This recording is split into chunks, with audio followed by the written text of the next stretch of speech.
how to add blur to your video after uploading to your YouTube channel, easy and fast. Hello guys, first thing, go to your YouTube studio and then go to content and choose the video that you want to blur.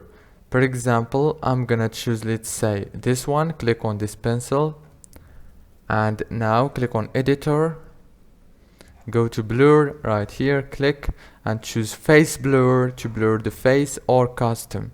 I'm gonna choose, for example, the custom blur.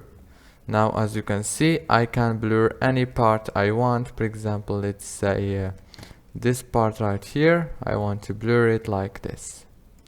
It's so easy and fast. And after you finish, click save and everything is gonna be done. If this video was helpful, please don't forget to like and subscribe, and thank you so much for watching this video until the end. See you later.